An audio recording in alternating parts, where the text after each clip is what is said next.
নেককার মানুষ কারা? তাদের তিনটি গুণ আল্লাহ তুলে ধরেছেন এখানে। আল্লাযীনা ইউকিমুনাস সালাহ, এক নম্বর যারা নামাজ কায়েম করে। ওয়া ইউতুনাজ যাকাহ, যারা যাকাত আদায় করে। ওয়া হুম বিল আখিরাতি হুম ইউকিনুন, যারা আখিরাতে বিশ্বাস রাখে। নেককার মানুষ কারা? যারা নামাজ কায়েম করে, যারা যাকাত আদায় করে, যারা আখিরাতে বিশ্বাস রাখে।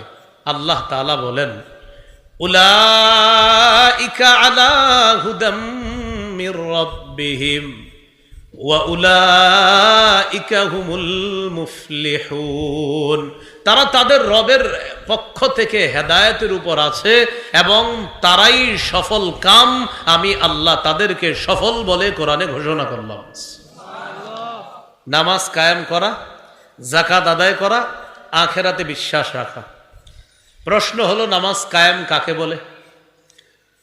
মৌলিকভাবে আগে পাঁচটি কথা মনে রাখেন, এরপর আমি আলোচনা করছি। নামাজ কায়েম করা বা নামাজ প্রতিষ্ঠিত করার এক নম্বর উদ্দেশ্য আল মুহাফাজাতু আলা শুরুতিস সালাহ, নামাজের কিছু শর্ত আছে, এই শর্তগুলোর প্রতি গুরুত্ব আরোপ করা। দুই নম্বর আল মুহাফাজাতু আলা রুকুই ওয়াস সুজুদ, নামাজের রুকু এবং সেজদা নামে অন্যতম কিছু বিধান আছে, এই রুকু সেজদার প্রতি যথেষ্ট গুরুত্ব দেওয়া, এটাও নামাজ প্রতিষ্ঠিত করা। তিন নাম্বার খুশু খুজুর সাথে নামাজ আদায় করা মানেও নামাজ প্রতিষ্ঠিত করা। চার নাম্বার ঘরের সদস্যদেরকে নামাজের হুকুম করা মানেও নামাজ প্রতিষ্ঠিত করা, নামাজ কায়েম করা।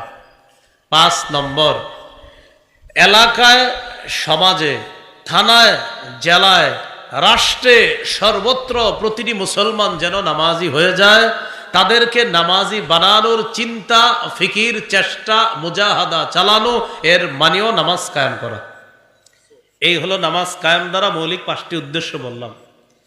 এক নম্বর উদ্দেশ্য পূর্ববর্তী শর্তগুলার প্রতি গুরুত্ব দেওয়া। নামাজের পূর্ববর্তী শর্ত কি?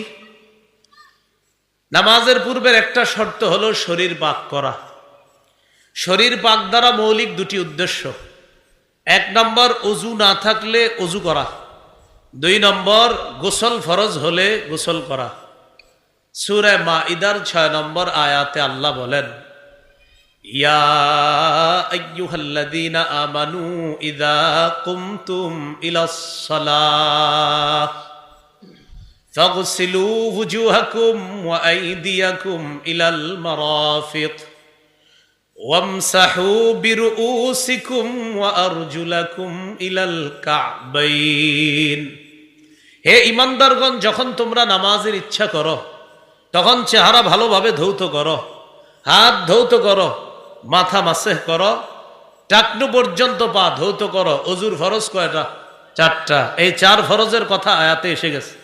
চেহারা ধৌত করা, হাত ধৌত করা, মাথা মাসেহ করা, পাগুলা টাকনু পর্যন্ত ধৌত করা।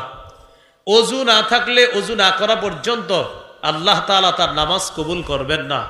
সহিহ বুখারীর বর্ণনা 6954 নম্বর হাদিস। হাদিসের বর্ণনাকারী আবু হুরায়রা রাদিয়াল্লাহু তাআলা আন আবি হুরায়রা রাদিয়াল্লাহু তাআলা আনহু আন্না রাসূলুল্লাহি সাল্লাল্লাহু আলাইহি ওয়াসাল্লাম قال لا يقبل الله صلاة أحدكم إذا أحدث حتى يتوضأ। নবীজি বলেন, আল্লাহ তাআলা ততক্ষণ তোমাদের কারো নামাজ কবুল করবেন না যতক্ষণ ওই বান্দার ওযু না থাকলে, বান্দা যতক্ষণ ওযু না করবে ততক্ষণ তার নামাজ আল্লাহ কবুল করবেন না। ওযু না থাকলে, ওযু না করা পর্যন্ত তার নামাজ কবুল হবে না। রয়ে গেল গোসল ফরজ হলে গোসল করা। সূরা মাইদার 6 নম্বর আয়াতেরই পরের অংশে আল্লাহ বলেন, ওয়া ইন কুনতুম জুনুবান ফাত্তাহহারু। মাদ্রাসা ছাত্র ভাইয়েরও আছেন, দেখবেন হেদায়াওয়ালাও এই আয়াত দিয়েই দলিল পেশ করেছে। যদি তোমরা জুনুবি হও, তোমাদের উপর যদি গোসল ফরজ হয়, তাহলে তোমরা ভালোভাবে পবিত্রতা অর্জন করো, গোসল করে নাও, ভালোভাবে তোমরা পবিত্র হয়ে নাও। গোসলের 3টি ফরজ ভালোভাবে মনে রাখা, ভালোভাবে কুলি করা, নাকে পানি দেওয়া যেন নাকের ভিতরের নরম অংশ পর্যন্ত পানি পৌঁছে যায়।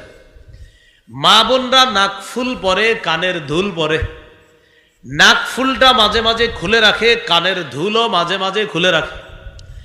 নাক ফুলের জায়গায় ছোট্ট একটা ছিদ্র থাকে, কানের দুলের জায়গাও একটা ছিদ্র থাকে। মা বোনদের উপর গোসল ফরজ হলে ছোট্ট একটা ঝাড়ুর শলা অথবা এই জাতীয় কিছু দিয়ে ওই কান আর নাকের ছিদ্রে একটু আপনার নাড়াচাড়া করা গোসল ফরজের সময়। এই কথাটা তাদেরকে বলে দেওয়া। কি কথাটা মনে থাকবে? এইটা হলো আপনার মা বোনরা গোসলের ক্ষেত্রে খুব খেয়াল রাখা। আর হলো পুরা শরীর ধৌত করা। আল্লাহ আমাদেরকে এই কথাগুলা মনে রেখে গুরুত্ব সহকারে পবিত্রতা অর্জন করার তৌফিক দান করেন। কি শিখলাম? শরীর পবিত্র করা এটাও নামাজ কায়েমের একটা অন্যতম শর্ত, যে আমি নামাজ পড়বো তো নামাজের আগে আমার শরীর পবিত্র হতে হবে। এরপরে হলো কাপড় পাক করা।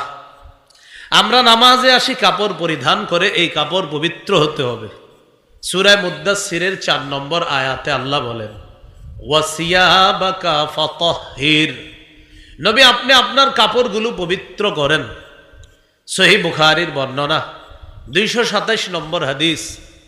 একজন নারী আল্লাহ রাসূল সাল্লাল্লাহু আলাইহি সাল্লামের কাছে আসছে।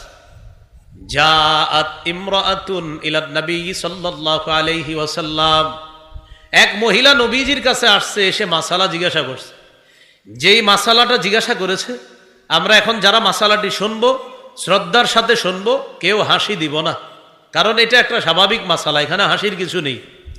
আমাদের মা বোনরা প্রতি মাসে আল্লাহ প্রদত্ত একটা অসুস্থতার সম্মুখীন হয়।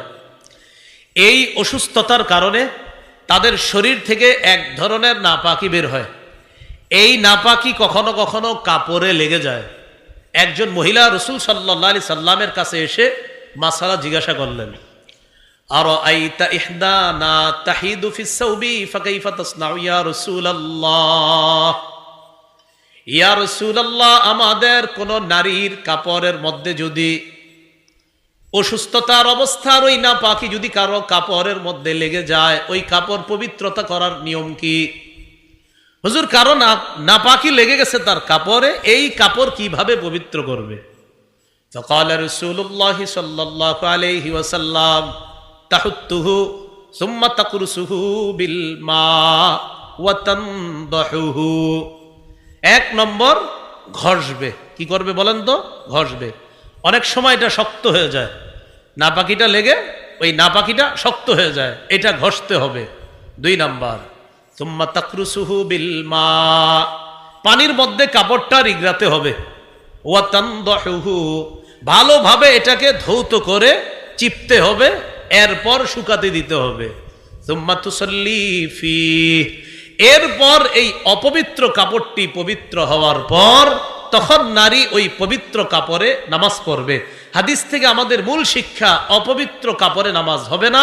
নামাজের অন্যতম একটা শর্ত কাপড় পবিত্র লাগবে। এই পবিত্র কাপড় পরে নামাজ পড়া মানেও নামাজ কায়েম করা। কথাটা কি বুঝাইতে পারছি? এটাও নামাজ কায়েম করা। তাহলে শরীর পবিত্র করা, নামাজ কায়েম করা, কাপড় পবিত্র করা নামাজের আগে, এটাও নামাজ কায়েমের অন্যতম একটা শর্ত। নামাজের জায়গা পাক করা, এই মক্তবের বাচ্চারাও পারে এই কথাগুলা। নামাজের জায়গা পাক করা, সাফ করা। প্রথমে একটা কথা মনে রাখবো, আমাদের জন্য পুরা পৃথিবীটা আল্লাহ তাআলা পবিত্র বানায়া দিছে এবং নামাজের জায়গা বানায়া দিছে। পুরা পৃথিবী, এই জমিন আল্লাহ আমাদের জন্য পবিত্র করছে। হ্যাঁ, মানুষ এটাকে অপবিত্র করে, তখন এটাকে পবিত্র করতে হবে, কিন্তু আল্লাহ আমাদের জন্য এটা পবিত্র করে দিছে। মনে রাখতে হবে, অতীতের নবী এবং উম্মত ইবাদত করতে হলে নির্দিষ্ট ইবাদত খানায় গিয়ে ইবাদত করা লাগতো। এই উম্মত ইবাদত করার জন্য নির্দিষ্ট ইবাদত খানায় যদি নাও যায়, এমন কোথাও আছে আশেপাশে কোথাও মসজিদ নাই, লম্বা দূরত্বের মাঝে কোথাও পানি নাই, হাদিসের ভাষ্য অনুযায়ী পবিত্র মাটিতে তায়াম্মুম করে পবিত্র মাটিতে নামাজ পড়ে ফেললেই তার নামাজ আদায় হয়ে যাবে। তাহলে নির্দিষ্ট ইবাদতখানায় এই উম্মত যাওয়াটা তখন শর্ত হয় না। দলিল সহিহ বুখারীর বর্ণনা 438 নম্বর হাদিস। এই হাদিসের মধ্যে আছে قال رسول الله صلى الله عليه وسلم أعطيت خمسا لم يعطهن أحد من الأنبياء قبلي। নবীজি বলেন আমাকে 5টি জিনিস দেওয়া হয়েছে যা অতীতের কোন নবীকে দেওয়া হয় নাই। কয়টি? নবী বলেন আমাকে 5টি জিনিস দেওয়া হয়েছে যা অতীতের কোন নবীকে দেওয়া হয় নাই। 1 নম্বর নুসিরতু বিররুবি মাসিরাতা শাহরিন, আমার প্রভাব 1 মাসের দূরত্বে বেঈমানদের অন্তরে আমার প্রভাব আল্লাহ তাআলা 1 মাসের দূরত্বে এই প্রভাব সৃষ্টি করে দিয়েছে। এটার দ্বারা আল্লাহ আমাকে সাহায্য করছে। 1 মাসের দূরত্বে থেকেও বেঈমানরা আমার প্রভাব তাদের উপরে কাজ করত, আমার ব্যাপারে আতঙ্ক তাদের মাঝে কাজ করত যে কে আসতেছে। এইটা হলো একটা। 2 নাম্বার ওয়াজুইলাত লিয়াল আরদু মাসজিদান ওয়া তাহুরা, আমার জন্য সারা পৃথিবীর জমিন সেজদার স্থান এবং পবিত্র করে দেওয়া হয়েছে। পুরা পৃথিবীর জমিনটা সেজদার স্থান আবার পবিত্র। ফাইয়ুমা রাজুলিম মিন উম্মতি আদরাকাতহুস সালাহ ফালইউসাল্লি, নবীজি বলেন আমার উম্মতের কোথাও যখন নামাজের সময় হয় আমার উম্মত যেন নামাজ আদায় করে নেয়। নামাজের সময় হবে নামাজ পড়ে নিবে। মসজিদে যাওয়ার সময় ঘড়িতে তাকায় দেখলেন যাইতে যাইতে নামাজের সময় শেষ হয়ে যাবে, নবী বলেন ওখানেই নামাজ আদায় করে নাও, তোমার নামাজ আদায় হয়ে যাবে। এগুলো 2 নাম্বার। 3 নাম্বার ওয়া উহিল্লাত লিয়াল গনাইম, আমার জন্য যুদ্ধলব্ধ গনিমতের সম্পদ বৈধ করা হয়েছে। অতীত জামানার কেউ জিহাদ করলে জিহাদের পর যে যুদ্ধলব্ধ সম্পদ পাওয়া যেত এই সম্পদ তাদের জন্য বৈধ ছিল না। রাসূলুল্লাহ সাল্লাল্লাহু আলাইহি সাল্লাম বলেন আমার জন্য আমার উম্মতের জন্য যুদ্ধলব্ধ গনিমতের সম্পদ আল্লাহর পক্ষ থেকে বৈধ করে দেওয়া হয়েছে। 4 নাম্বার নবীজি বলেন ওয়া কানান নাবিয়্যু ইউবাসু ইলা কওমিহি খাসসা ওয়া বুইসতু ইলান নাসি কাফা, আমার পূর্বে যত নবী আছে সবাইকে নির্দিষ্ট এলাকায় পাঠানো হতো। কোন নবীকে 1 এলাকা, কোন নবীকে 2 এলাকা। কথার কথা একই সময় 1 এলাকার নবী একজন আর 1 এলাকার নবী আরেকজন। যেমন ইব্রাহিম নবী 1 এলাকার নবী ছিলেন, একই সময়ে তার ভাতিজা লূত আলাইহিস সালাতু ওয়াস সালাম আরেক এলাকার নবী, মুতাফিকা নামক এলাকার নবী। কে? লূত আলাইহিস সালাতু ওয়াস সালাম। তাহলে একই সময় 2 নবী, এরকম ইতিহাস আছে। কিন্তু আমাদের নবী বলেন ওয়া বুইসতু ইলান নাসি কাফা, আমাকে গোটা জগতের সবার জন্য নবী হিসাবে পাঠানো হয়েছে।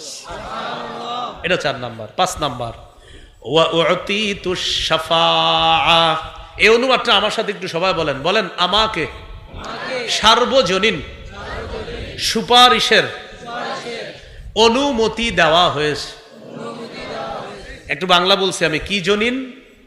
হ্যাঁ বলেন আমাকে সার্বজনীন সুপারিশের অনুমতি প্রদান করা হয়েছে।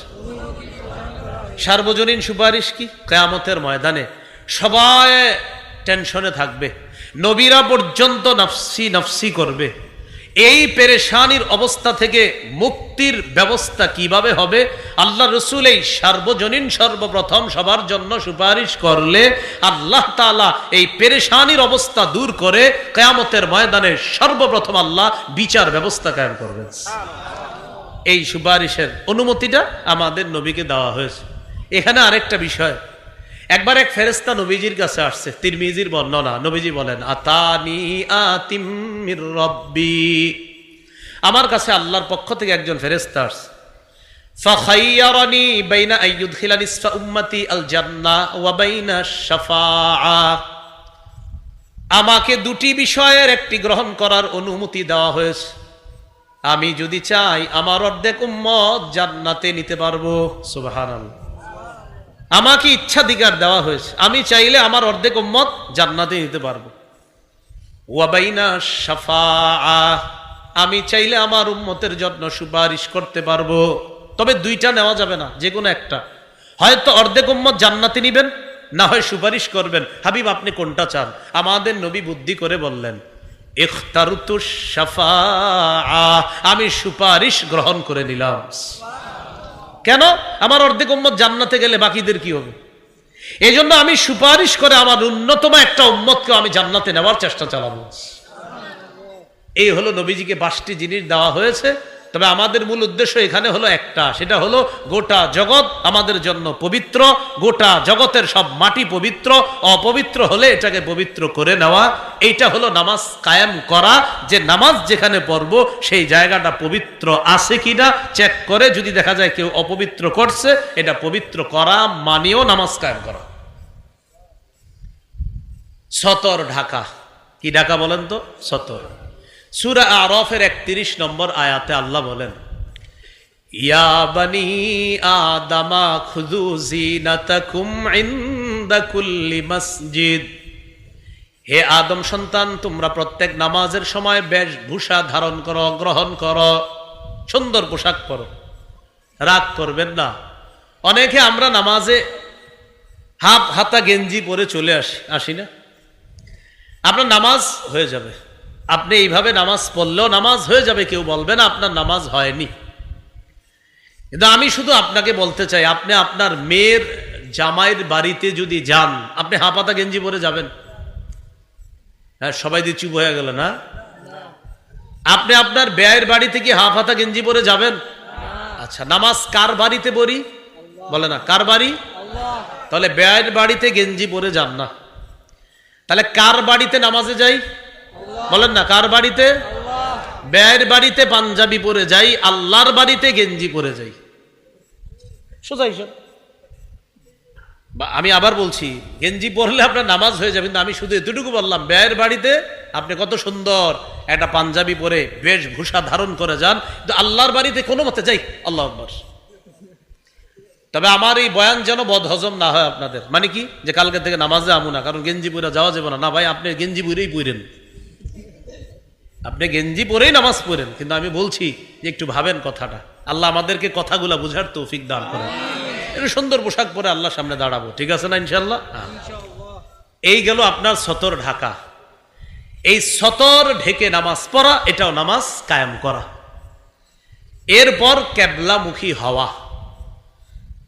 সূরা বাকারায় আল্লাহ তাআলা বলেন, 45 নম্বর আয়াত সূরা বাকারার আল্লাহ তাআলা বলেন, ফাওয়াল্লি ওয়াজহাকা শাতরাল মসজিদিল হারাম। কি বলছে? ফাওয়াল্লি ওয়াজহাকা শাতরাল, 149 সূরা বাকারার 149 নম্বর আয়াত। ফাওয়াল্লি ওয়াজহাকা শাতরাল মসজিদিল হারাম, আপনি আপনার চেহারাকে মসজিদে হারামের দিকে ফিরান। কোন দিকে ফিরান? মসজিদে হারাম। নবীজি বাইতুল মুকাদ্দাসের দিকে ফিরে নামাজ পড়ে প্রায় 17-18 মাস। বারবার মাথাটা আসমানের দিকে উঠায়, মনে মনে চাওয়া, আহারে আল্লাহ যদি কেবলাটা কাবার দিকে করে দিতেন। এটা মনের চাওয়া, মুখ দিয়ে বলে না। নামাজ পড়ে কোন দিকে ফিরে? বাইতুল মুকাদ্দাস। তো এইভাবে খালি তাকায় উপরে। আল্লাহ তাআলা বলেন, قد نرى تقلب وجهك في السماء।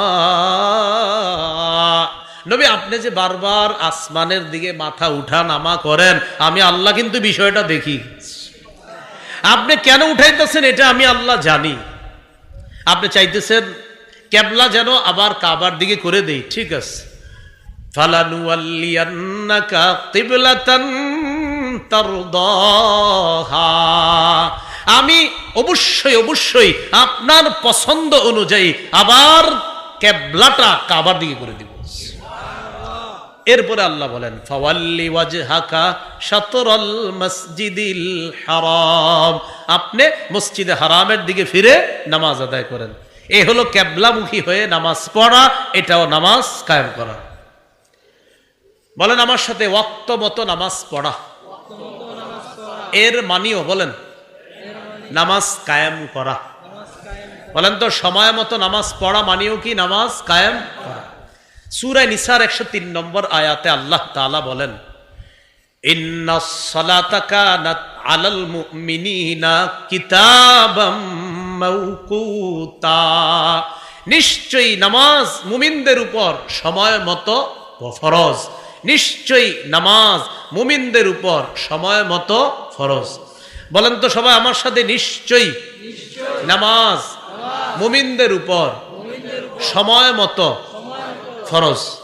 তাহলে সময় মতো নামাজ পড়া মুমিন। সহিহ বুখারীর বর্ণনা 527 নম্বর হাদিস।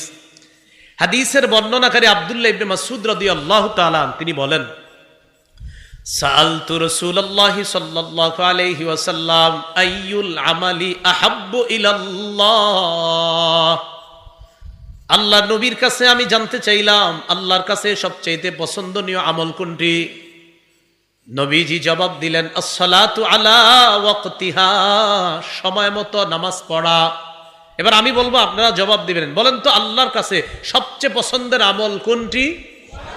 আবার আল্লাহর কাছে সবচেয়ে পছন্দের আমল কোনটি?